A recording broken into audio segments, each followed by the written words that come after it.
오늘 아침밥 묵상 예레미야 12장 7절이네요. 1월 9일 목요일부터 강의하도록 하겠습니다.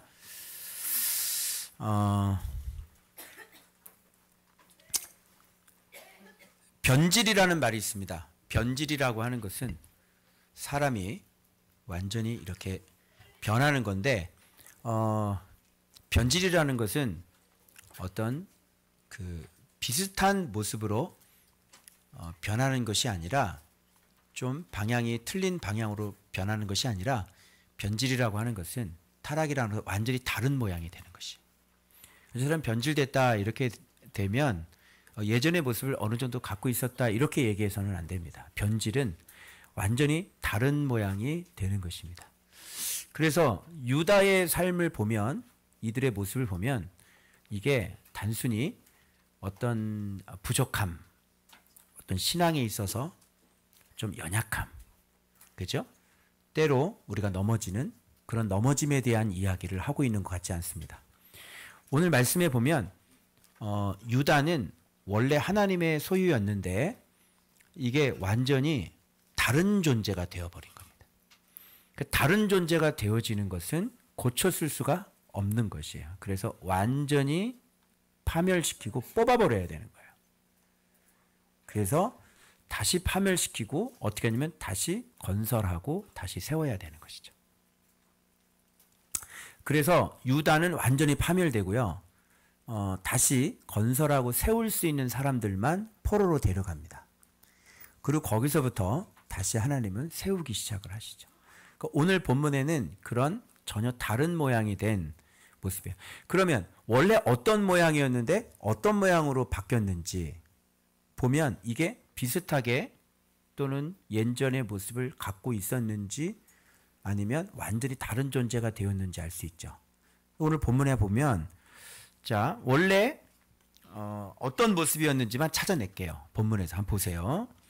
자, 내 집을 버리며 내 소유를 던져. 그러니까 이것만 처음부터 요 구절만 봐서라도 유다는 원래 어떤 모습이었냐면 여호와의 집이었다는 거죠. 여호와의 소유였고, 그리고 여호와의 마음이었어요. 내 마음으로 사랑하는 것. 이게 유다의 모습이거든요. 또 있어요. 여기 내 소유 나오고 내 포도원 이렇게 돼 있죠. 그리고 유다는 내 목, 그리고 내가 기뻐하는 땅이었습니다. 이렇게. 이런 게 바로 유다의 모습이었어요. 그래서 여기서 내 백성 이스라엘, 여기도 원래의 모습이죠. 이런 것들이 유다 집, 이런 것들. 그죠? 자, 이게 정리를 해보면 이렇습니다. 그래서 내 집, 내 마음, 그리고 내 소유, 그리고 내 포도원, 내 목, 내가 기뻐하는 땅, 내 백성 이스라엘, 유다의 집. 요게 이제 원래의 모습이죠. 그런데 여기서 조금 사람이 뭐 부족할 수 있고 또 연약할 수도 있죠, 우리가. 그죠? 네. 때로는 뭐 우리가 넘어질 때도 있고. 그런데 여기에 보니까 이런 사람들이 어떻게 됐냐면, 여기 보십시오. 빨간 걸로 할게요. 숲속의 사자가 된 거죠. 이 숲속의 사자가 좀 용맹한 적들을 물리치면 좋겠는데 이게 하나님하고 달려드는 거예요. 하나님께 달려드는 사자가 돼버린 거죠. 하나님하고 싸우는 거죠, 지금. 그리고 무늬가 있는 매가 됐다. 무늬가 있는 매라고 하는 거예요. 매, 부엉이. 독수리는 성경에서 조금 좋은 의미도 있고 나쁜 의미도 같이 쓰여져 있는데, 부엉이, 뭐 솔개, 뭐 매죠. 뭐 매, 뭐 이런 부정한 동물들은 굉장히 부정한 의미로 사용하는 것인데, 무늬 있는 매, 그러니까 굉장히 다채롭고 다양한 그것들의 다신교를 얘기하는 것 같아요. 그래서 매 그러면 사냥꾼이죠.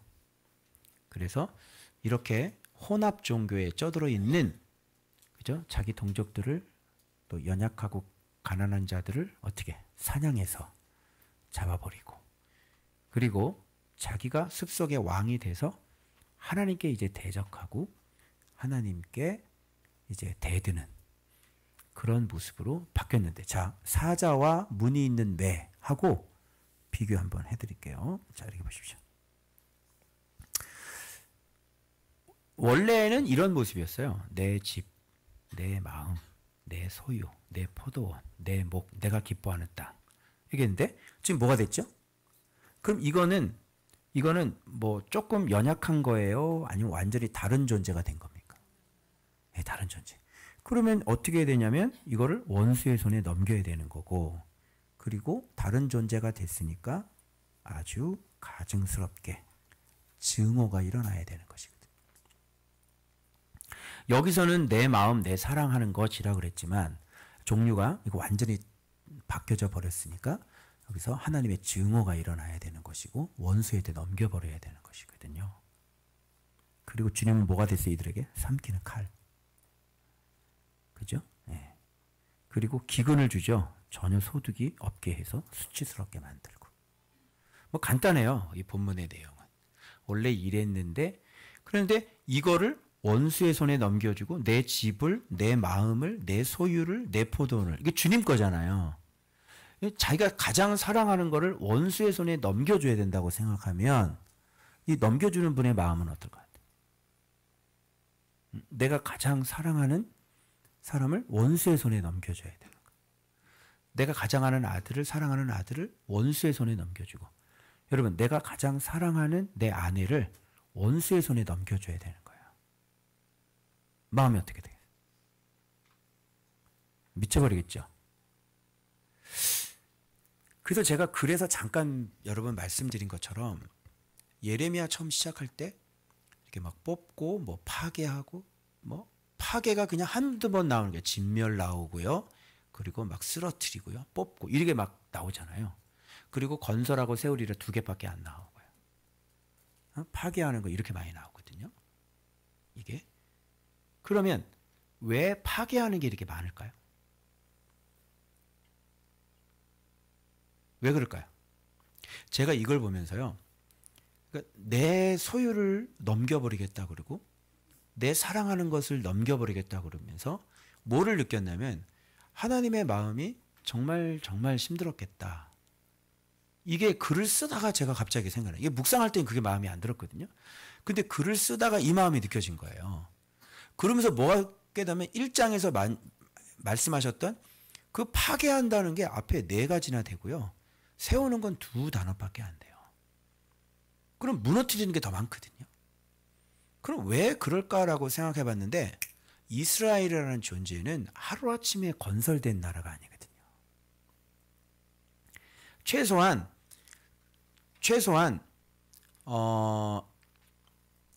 어디입니까? 노아나 뭐 저쪽 무슨 거기까지 안 가고요.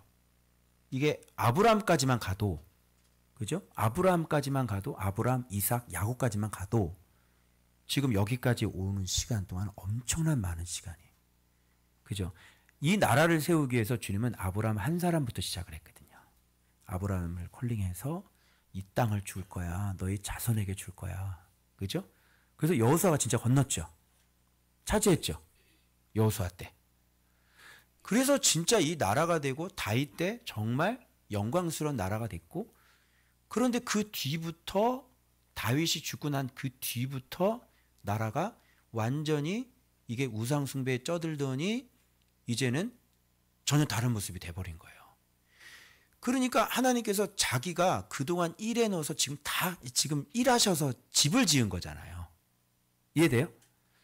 여러분, 예를 들어 조은박 교회 이 조그만 교회도 아파트 교회 저 한 명을 통해서 수없이 하나님께서 말씀을 통해서 이렇게 집을 지어 오신 거거든요. 그러면 이렇게 집을 지으면 이거를 예를 들어서 없앤다고 할 때 그냥 간단하게 없애리라 이렇게 할 수가 없는 거예요.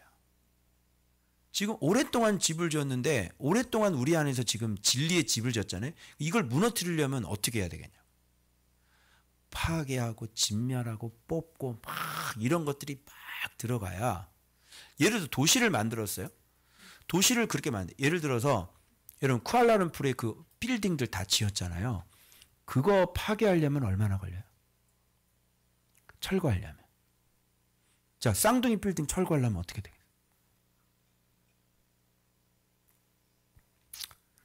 굉장히 많은 시간들이 필요하고요. 정말 이 무너뜨리는 것들이 아주 많아야 되는 것이죠.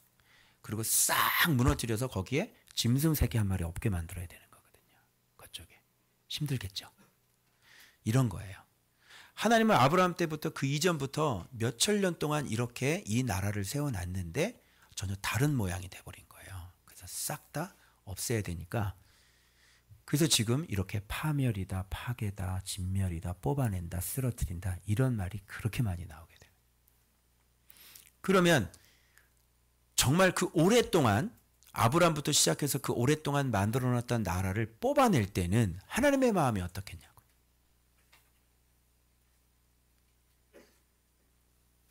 상상이 안 되죠. 이게 가늠이 안 되는 겁니다.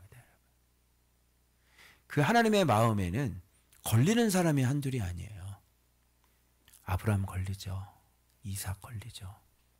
또 야곱 걸리죠. 요셉 걸리죠. 유다 걸리죠. 무엇보다 누가 걸리냐면 다윗이 걸릴 거예요.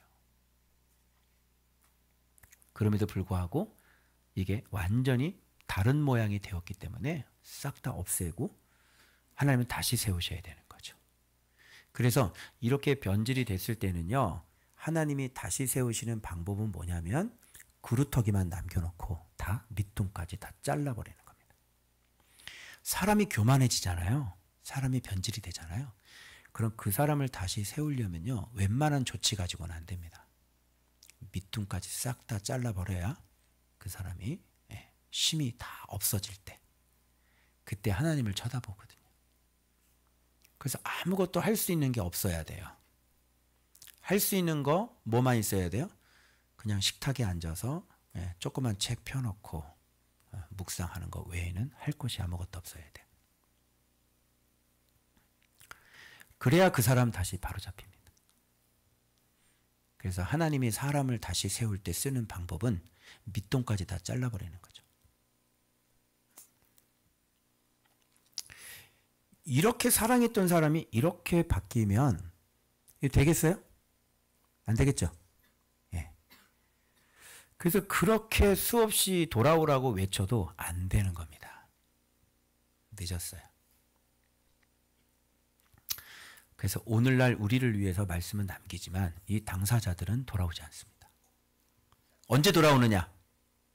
밑동까지 다 잘리고 나라를 다 뺏긴 다음에 살아남은 사람들 가운데 포로지에서 거기서 다시 하나님께 쳐다보고 하나님의 이름으로 맹세를 해요.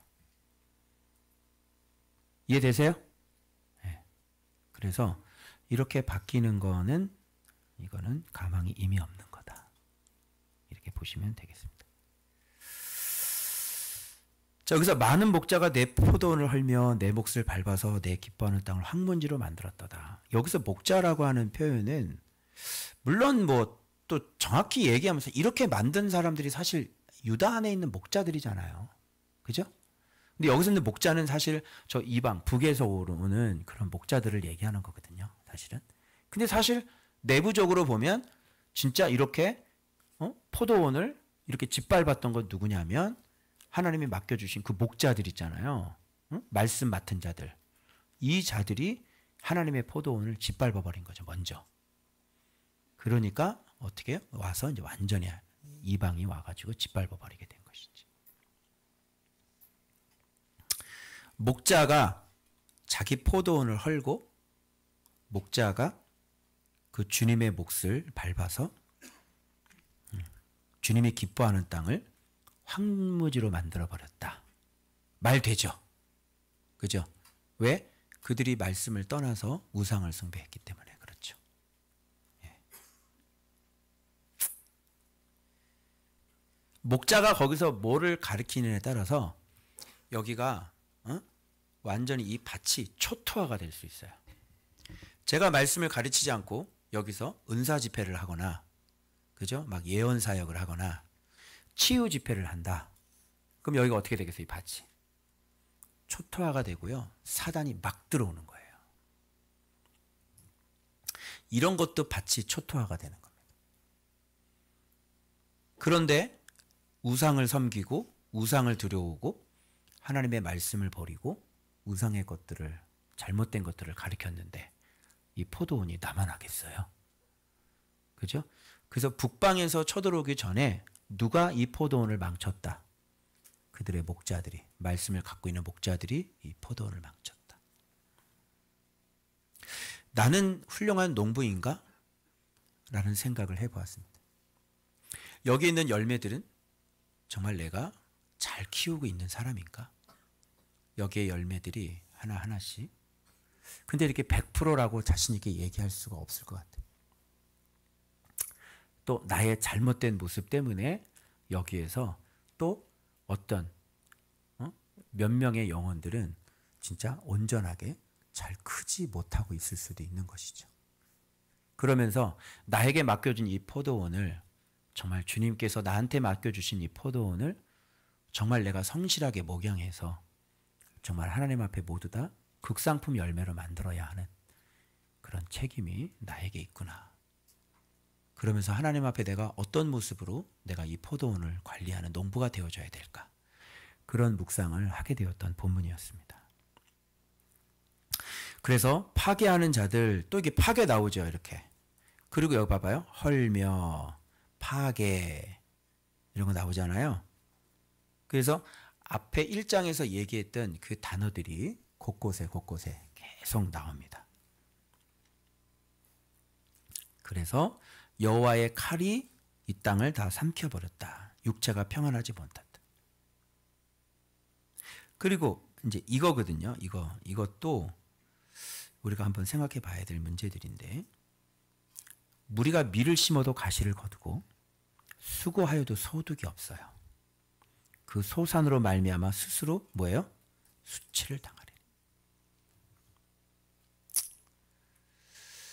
제가 여기서 말씀을 가르친다고 하는데, 여기서 여러분들이 열심히 일을 해도 소득이 없는 것은 누구의 수치예요? 저의 수치예요. 바깥에 나간 사람들이 그런다고요. 손가락질한다. 저거 봐, 뭐 말씀 묵상한다 그러더니 인생을 저렇게 살고, 뭐 말씀이 복이라며. 저거 봐, 말씀 제일 잘 보는 사람 저렇게 살잖아. 이게 누구의 수치예요? 네, 저의 수치인 거죠. 저의 잘못인 거죠. 아, 내가 목회를 잘못했구나. 아무리 해도 열매가 맺혀지지 않는구나. 말씀 본다는 성도들이 아무리 열심히 일을 해도 열매가 없구나. 이런 게 뭐예요? 일을 해도 열매가 없는 그 소득이 곧 우리들 자신의 뭐가 된다? 수치가 된다. 이렇게 얘기할 수 있습니다. 그래서 여러분들이 제대로 일을 하시고 주님께서 버리라는 거 버리고 말씀대로 여러분이 그렇게 살지 않으시면 일을 해도 가시를 내게 될 것이고, 그리고 아무리 일을 하셔도 그 소득을 얻으실 수 없으시게 될 것입니다. 그래서 우리의 수치는 뭐냐면 우리의 소득이에요. 우리 소득을 보면, 우리 수익을 보면 우리가 수치를 당하는 것이죠. 그래서 빨리 주님 말씀 앞에 완전히 엎드려서 하라는 대로, 그만 고집 부리고, 그죠? 하라는 대로 고치라는 거 빨리 고치고, 우상 버리라는 거 빨리 버리고, 그죠? 그 일을 하셔야 여러분이 수고한 대로 수입을 얻을 수가 있게 되는 것이다. 아멘.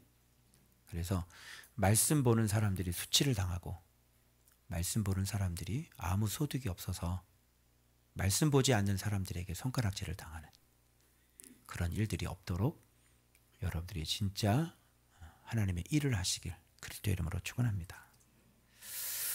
자, 이제 뭐라고 말씀하시냐면, 내 백성 이스라엘에게 기업으로 준 소유에 손을 대는 나의 모든 악한 이웃에 대하여. 그래서 지금 하나님께서 손을 대도록 허락을 하셨죠. 이방인들에게. 그 이방인들에게 하는 얘기예요. 그러니까 이방인들은 자칫 이제 또 무슨 착각에 빠지냐면 자기들이 가서 막 승승장구하고 자기들이 가서 막 이기고 자기들이 그 이스라엘을 이겨버리잖아요. 이스라엘의 신이 여호와라는 걸 알고 있거든요. 그러면 거기 가서 쳐들어서 이길 때 이들은 무슨 생각을 할 수 있어요? 아, 내가 믿는 신이 여호와보다 더 세네. 뭐 이런 생각을 하게 될 거예요. 그래서 하나님은 그들에게도 분명히 얘기하는 거예요. 내 기업에게 손을 대는 이웃 악한 자들을 잘 들어라. 내가 그들을 땅에서 뽑아버리는 거야. 너희들의 신이 센 게 아니라 그들이 하나님 말씀대로 살지 않아서 내가 그 땅에서 여기 봐봐요. 뽑아버리는 거 나오죠 또. 아까 파괴 나왔고 허는 거 나왔고 뽑아버리는 거 나왔죠. 뽑아버리는 거야. 뽑아버리는 이유는 다시 건설하고 세우기 위함이죠. 그런데 악한 자들이 들어와서 막 이기면 아주 교만히 하늘을 찌르고 자기들이 여호와를 이겼다고 할 거 아니에요. 주님은 미리 다 말씀하시는 거. 너희들이 잘나서 그러고 너희들이 신이 뛰어나서 그런 게 아니라 지금 이 땅은 내가 뽑아버리려고 내가 너희들을 쓰는 거야. 착각하지 마. 그죠? 그리고 나중에 얘네들은 어떻게 되냐면 이스라엘이 돌아올 때 유다가 돌아올 때 이들은 왜 유다를 이렇게 심하게 다뤘어? 그리고 주님께서 얘네들 또 쳐요. 얘네들은 쓰임받고 얻어맞는 애들이에요. 그래서 뽑아내리라. 뽑아낸 후에 봐봐요. 너희들 잘 들어. 너희들이 잘나서 그런 게 아니라 내가 뽑아내는 거고 뽑아내고 난 다음에 내가 돌이킬 거야. 돌이켜. 내가 불쌍히 여겨서 각 사람을 그들의 기업으로 각 사람을 그 땅으로 다시 인도하리니 다시 내가 불러올 거야. 그러니까 이 모든 주권이 누구에게 있는 거야? 너희들이 잘해서 그런 게 아니라 너희들이 용맹스러워서 그런 게 아니라 너희들이 지도자가 뛰어나서 그런 게 아니라 이거는 내가 지금 모든 일을 하는 거야. 이런 얘기가 되는 거야. 이해되죠? 그래서 돌아올 때 미리 얘기하는데 그들에게 얘기하는 거야. 언제 돌아오느냐? 그리고 언제 뽑히지가 않느냐? 돌아와서 어떻게 해요? 내 백성의 돌을 부지런히 배우며 라마드입니다. 그리고 살아있는 여호와라. 여호와께서 살아있다는 것을 진짜 알고 내 이름으로 맹세하기를 네가 바알에게 맹세한 것처럼 하면 내가 세울 거야. 이라는 거죠. 이게 세움받는 조건이 이거예요. 세움받는 조건이 뭐라고? 내 백성의 돌을 부지런히 배우고. 그죠? 여호와가 살아있음을 알고 그 살아있는 예수 그리스도 그 살아있는 그 여호와의 이름으로 맹세하기만 하면 다시 세워질 거다. 너희들이. 이게 세움받는 조건이에요. 간단하죠? 뭐 해야 돼요? 백성의 도를 하나님의 백성은 어떻게 살아야 되는지를 부지런히 배워야 되는 거다. 히브리인들의 배운다는 그 개념 자체는 라마드라는 단어를 보면요. 어떤 뜻이냐면 이게 가르침과 배움이 같이 있는 게 바로 배우다예요. 배우는 거는 가르치는 거고요. 가르치는 건 배우는 거예요. 그래서 배우는 것과 가르치는 것이 같이 있어요. 요즘 뭐 히브리인들 뭐 학습법이라 그래가지고 그 뭐라 그러죠? 이렇게 그 유대인들 보면 토론하면서 막 얘기를 하잖아요. 이렇게 막 하부루탄가 할아버지 루탄가 그죠? 막 얘기하는데 그게 이 라마드 같은 그 사상에서 있는 거예요. 지금 가르치는 게 아니라 사실 이거는 뭐 하고 있는 거지? 내가 배우고 있는 거예요. 여러분 제가 지금 가르치고 있죠? 가르치고 있는 게 아니라 제가 뭐 하고 있는 거죠? 배우고 있는 거죠. 즉 배우는 사람이 가르치는 사람이다. 배우지 않은 사람은 가르칠 수 없다. 이런 뜻인 거예요. 그렇죠? 그래서 배우면 가르칠 수 있고요. 그래서 배우는 사람이 가르치는 사람이다. 그죠? 그래서 여러분은 누구한테 스승을 삼아야 되냐면 누가 스승이냐면 배우는 사람이 스승이어야 돼요. 오케이? 근데 안 배운 사람이 스승이면 안 되는 거죠. 지금도 주님께 계속 배우고 있는 사람이라면 여러분의 스승이 될 수 있어요. 지금도 안 배우는 사람에게 배우시면 망합니다. 그래서 가르칠 수 있는 사람은 배우는 사람이에요. 요게 라마드예요. 그래서 바울은 디모데에게 구원을 위한 신신당부를 하죠. 그날이 올 때까지 부지런히 가르쳐라. 그리고 배워라. 이것이 너희들의 뭐가 될 것이다? 구원이 될 것이다. 그래서 여러분들이 끝까지 구원을 가려면요. 잘 들어 청년들도 뭘 해야 되냐면 끝까지 계속 배워야 돼. 끝까지 배우지 않으면 그 구원까지 끝까지 못 가. 그치? 너의 생각으로 잘못된 생각 얼마나 많이 들어와. 그치? 그러니까 빛이 없으니까 어둡잖아. 그럼 막 살겠지? 그래 끝나는 거야 인생이. 그래서 끊임없이 배우지 않으면 그래서 배우고 확신한 일에 거하라. 디모데에게 말씀하시는 거죠. 그래서 나에게 구원은 뭐냐면 이거를 가르치기 위해서 내가 뭐 해야 돼요? 배워야 되겠죠. 그래서 제가요 먼저 주님한테 음성을 들어야 지금 이런 얘기가 나오는 거죠. 지금 음성 안 듣고 지금 원고도 없어 지금. 원고도 없어. 지금 원고도 없이 내가 1시간 떠들 거야 지금 1시간 반. 이건 모았기 때문에 배웠기 때문에 이렇게 얘기하는 거예요. 그 신기하죠 목사님이? 근데 유튜브에서 설교를 들을 때도 원고 보는 분 설교 들으면 안 돼. 응? 그래서 원고 없이 설교하는 분 설교를 들어야 돼. 그거는 자기가 완전히 이해한 사람이에요. 원고는 성경 본문만 있으면 되잖아. 그치? 성경 본문을 통해서 나는 음성을 들었으니까 이거를 내가 이해한 거를 이렇게 가르쳐 주는 것. 내가 배운 거를 가르쳐 주는 것. 그래서 여러분이 봐봐요. 세움받는 조건이 너무나 간단하고 심플하지 않습니까? 내 백성의 도를 부지런히 배우는 것이다. 그리고 부지런히 배우면 이제 뭐를 드디어 깨닫게 돼. 여러분 배운다는 것은 엑서사이즈가 포함되어 있는 거예요. 그리고 여기에 뭐가 포함되어 있냐면 훈련. 실제적인 훈련. 그죠? 여러분 골프를 영상으로만 보고 할 수 있어요? 영상 보고 한번 가서 대회 나가봐봐. 영상 완벽하게 보고 대회 한번 나가보라. 상금 16억 탈 수 있어요? 안 되죠? 가서 이거 두들겨 보면요 진짜 엉망인 거예요. 자기 자신의 모습도 잘 안 봐요. 못 봐요. 그죠? 공을 1시간에 260개 90분에 한 260개 치는데요. 계속 어떻게 치는지 알아요? 잘못된 방법으로 공을 270개를 치고 와요.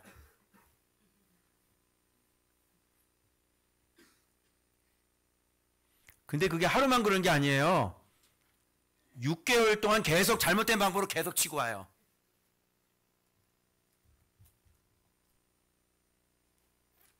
그리고 또 뭐가 잘못됐는지 또 보고 또 보고 또 보고 옆에서 선생님이 잡아주지 않으면 백날 가도 그 잘못된 방법으로 그리고 왜 슬라이스가 나지? 왜 안 나가지? 왜 뒷땅이지? 이런다니까.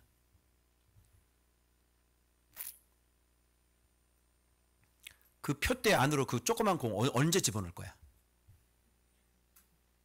표대를 향하여. 그래서 배운다는 개념은 엑서사이즈가 포함되어 있고 훈련이 포함되어 있고 실천이 포함되어 있는 거예요.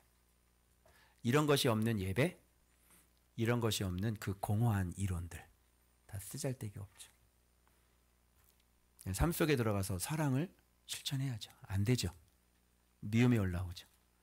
연습해야죠. 훈련하셔야죠. 그죠? 죄 하나 못 긋겠죠?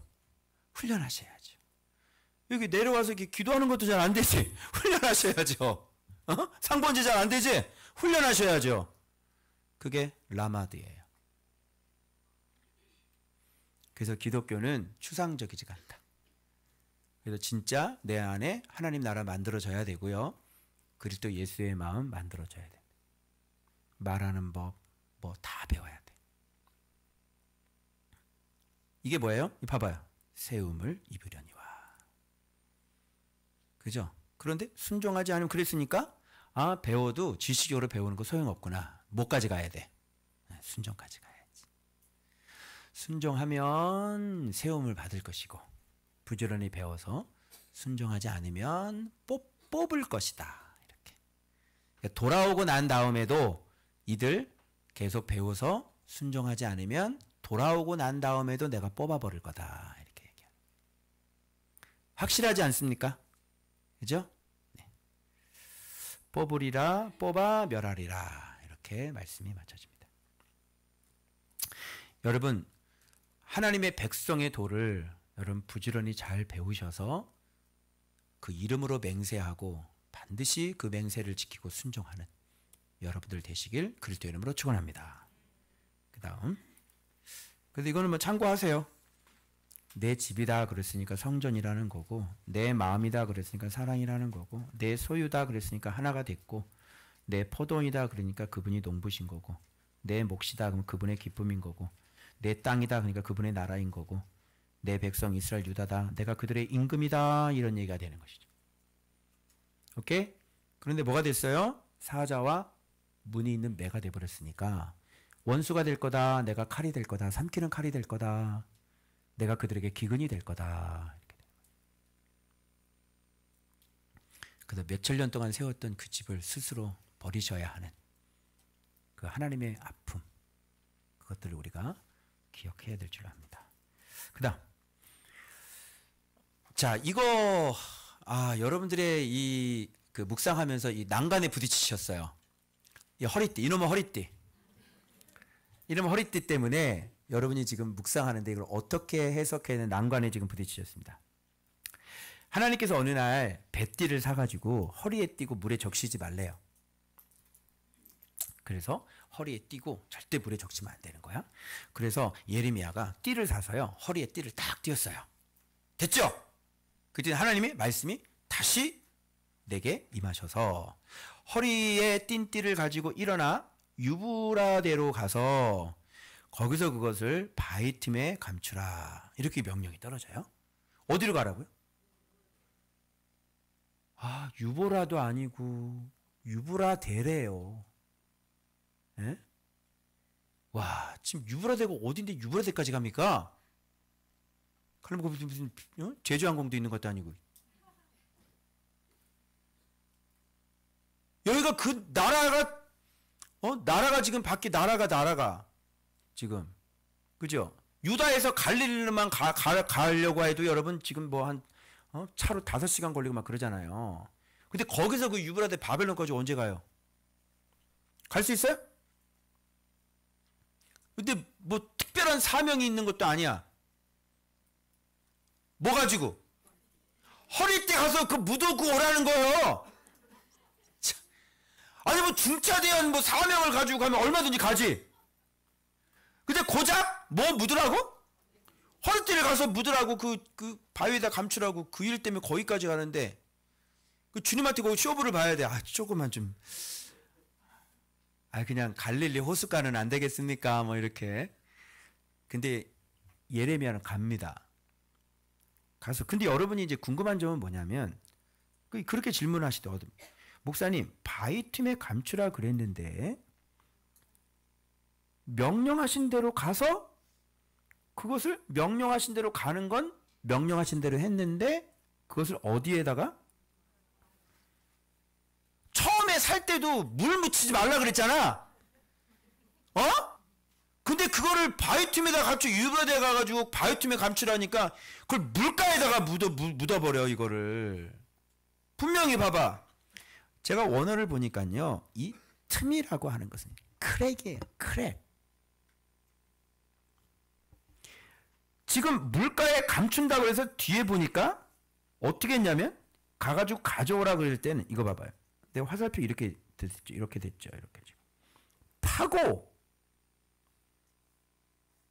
바위를 파지는 않았을 거 아니에요. 응? 그러니까 물가에다가 어떻게 한 거죠? 이거 보니까 이 말씀 보니까 묻은 거죠. 당연히 물가에 묻었으니까 그 습기가 있으니까 띠가 어떻게 됐을까요? 썩었겠죠. 그러면 예레미야는 도대체 왜 그렇게 말씀 순종을 잘하는 분이 바위 틈에다 감추는 바위 틈에 감추면 될 거 아니에요. 근데 왜 물가에다가 묻어버렸을까요? 여러 가지 추측을 할 수가 있는 거예요. 이것을 예를 들어서 예레미야의 불순종으로 한번 보자면 어떤 결론이 되어지냐면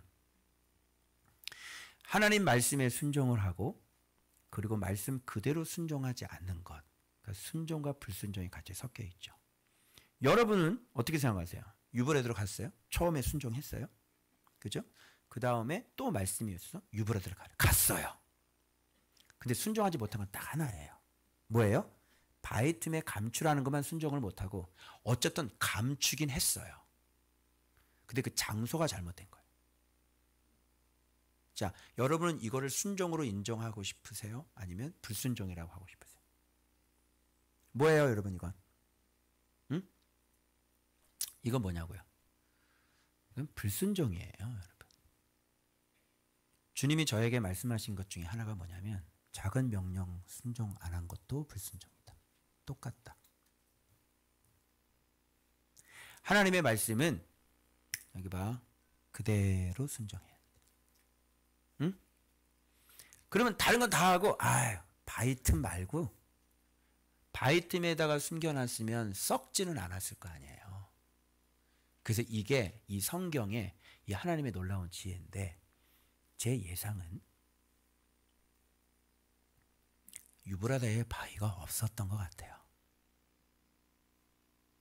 감출 수가 없죠. 하나님은 지금 불가능한 명령을 내리셨고 예레미야는 그 상황 가운데 그것이 없어서 자기 생각이 들어가는 거죠. 감추는 게 하나님의 뜻인가 보다. 그리고 바위가 없는데 바위라는 건 어디에 있냐면 광야에 있는 게 바위예요. 추루라고 하는 것은 뭐냐면 거의 산이라고 보시면 됩니다. 그래서 다윗이 어디에 숨어 있었어요? 바위에 숨어 있었죠. 요새가 어디에 있어요? 그 추루 안에 있어요. 여호와는 나의 반석이시오 했을 때 그 어마어마한 요새들 그 조그만 높은 그 바위에 거의 산이죠. 거기에 좀 크랙이 있잖아요. 구멍. 그런데 요새 사람들 거기다 숨어 들어가요. 그래서 제가 얘기했잖아요. 광야는요 가장 안전한 곳이라고 다윗에게 있어서. 그죠? 아무것도 없어요. 높은 데 가서 그 구멍에 들어가서 저기 사울이 있는 거 오는 거 보면 다 보여요. 여호와는 나의 망대시예요. 그거 다 보이는 거예요. 그래서 형님 옵니다. 그래 빨리 싸라 가자. 그리고 다 정리해가지고 또 저쪽 바위로 또 가는 거예요. 잡히겠어요? 어떻게 잡아요 그거를?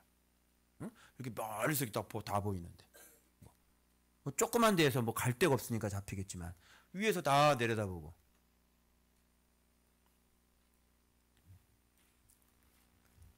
그래서 결정적으로 걸렸던 곳이 엔게디 아닙니까? 우리가. 예? 근데 거기서 안 죽이는 거죠. 바위도 너무너무 깊어가지고요. 끝까지 들어가면 끝까지 들어가요. 이런 게 이 성경의 묘미예요. 여러분 이스라엘은 지금 유다는 하나님의 허리띠였죠. 그죠? 그 허리띠는 어디에 진짜 있는 사람이냐면 정말 그 반석 안에 숨겨진 사람들이에요. 그 진리 안에 숨겨진 사람들이에요. 그죠? 그래서 하나님의 영광의 허리띠가 될 수 있었던 사람들이에요. 그 주님은 바위 틈에다가 그것을 숨겨라 그랬어요. 그런데 바위가 없거든요. 그 예레미야는 어쩔 수 없이 땅에 팔 수밖에 없었겠죠. 그래서 하나님은 그걸 이용하시는 거예요. 하나님 말씀대로 그대로 내가 순종을 못했지. 하나님 말씀 그대로 순종하지 못하는 것이 그게 바로 땅 밑에 숨겨지는 거야. 그러면 썩어.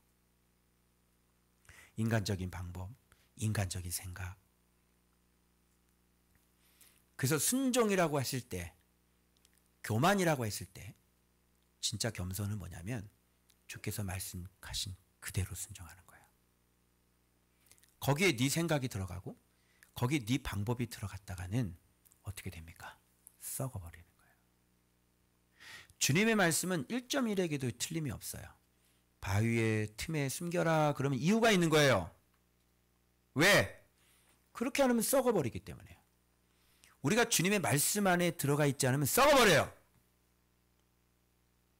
그래서 하나님은 순종할 수 없는 조건을 주시면서 유다의 상태를 이야기하시기 위하여 지금 예레미야의 이 어쩔 수 없는 이 불순종을 보시면서 주님은 유다가 이런 상태인 것을 지금 드러내길 원하시는 거죠. 이게 첫 번째 가능성입니다.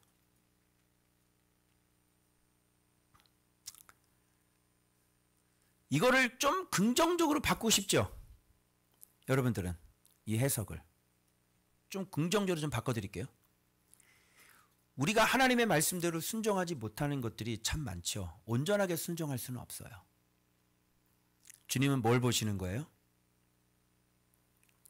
온전하게 순종하지 못하더라도 주의 말씀을 어떻게든지 순종해 보려고 하는 그런 이 예레미야의 이 순종의 모습을 동시에 유다 백성들에게 보이고 싶으셨겠죠. 이 세상에서 완전하게 예수의 하나님의 말씀을 순종하시는 분은 예수 그리스도밖에 없습니다. 우리는 지금 뭐 하고 있냐면 그 예수님의 모습을 흉내를 내려고 어떻게든지 안 되는 걸 되게 하려고 바등바등 하고 있는 거예요.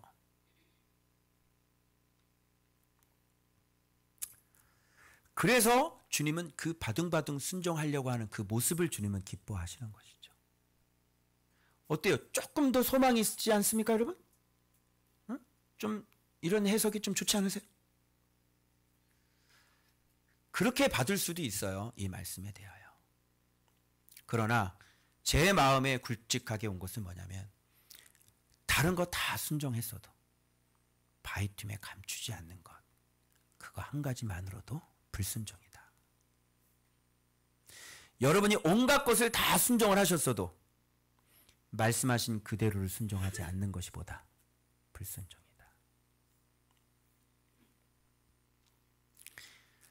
왜냐? 그 밑바닥에 나오는 말씀 때문에 그렇습니다. 유다는 하나님의 허리띠이기 때문에. 자, 확인시켜 드리겠습니다. 보십시오. 자, 교만 나오죠. 내 말 듣기를 거절하고 완악한 대로 다른 신들을 따라 섬겼다. 저랬다. 자, 띠가 쓸 수 없음 같이. 이게 이제 핵심인데 띠가 쓸 수 없음 같이 됐어요. 이렇게 썩은 사람들은 이제 쓸 수가 없어요. 쓸 수 없겠죠? 자, 이겁니다. 왜 제가 그대로를 순종해야 되는 것이 맞냐면 이 말 때문에 그래요. 그래서 이 해석이 맞을 거예요. 보세요. 내가 온 집과 유다 온 집으로 내게 속하여 내 백성이 되게 하며 내 이름과 명예와 영광이 되게 하려 함이라.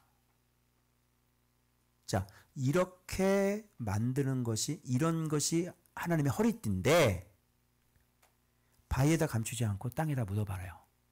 자, 어느 지점부터 문제가 생기냐면 이름부터 문제가 생기고요. 명예는 더욱 될 수가 없고요. 영광은 더욱 될 수가 없어요. 바위에다 숨기려는데 땅바닥에 숨겨놓고 영광 받으시겠습니까, 여러분?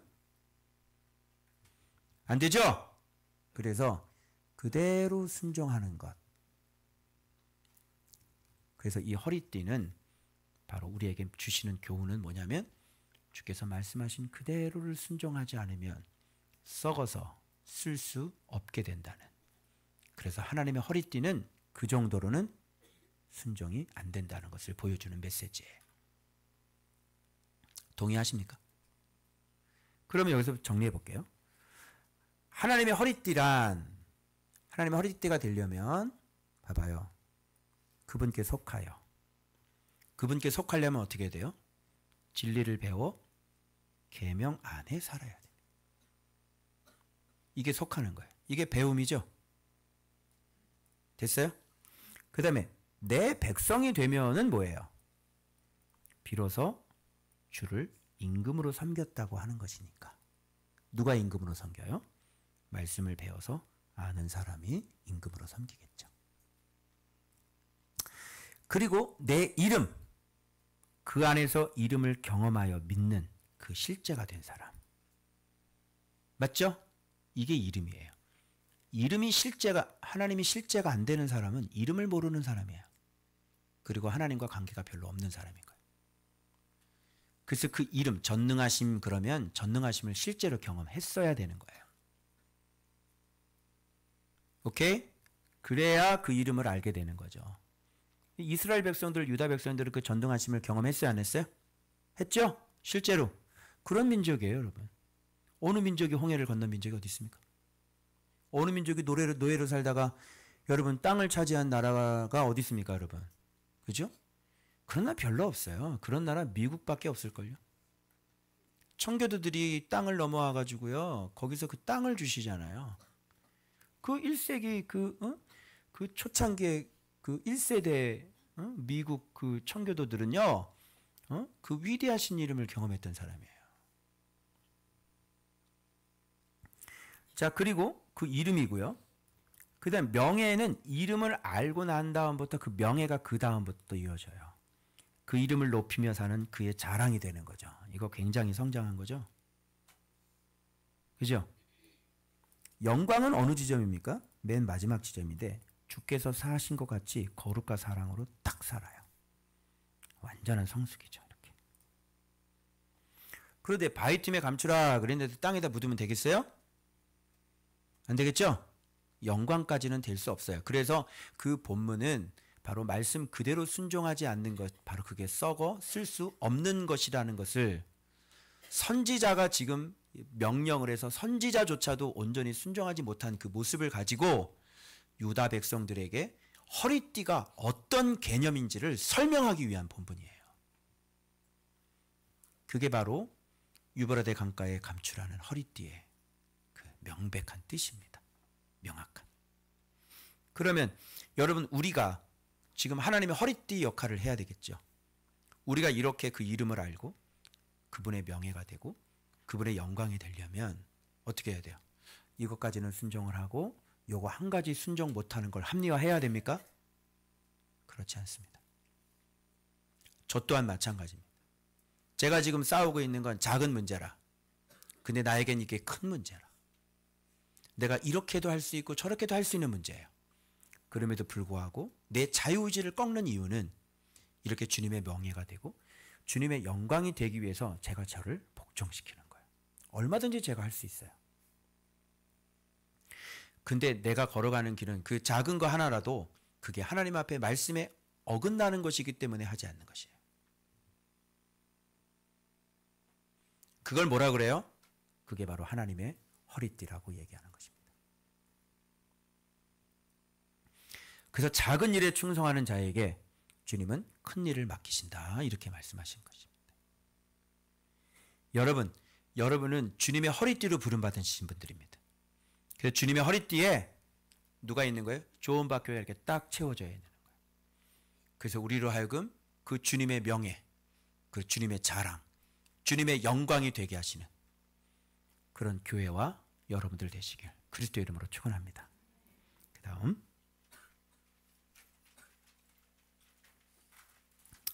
교만 잠깐 하고 넘어갈까요? 교만 뭐예요? 내 말 듣기를 거절하는 거 교만입니다.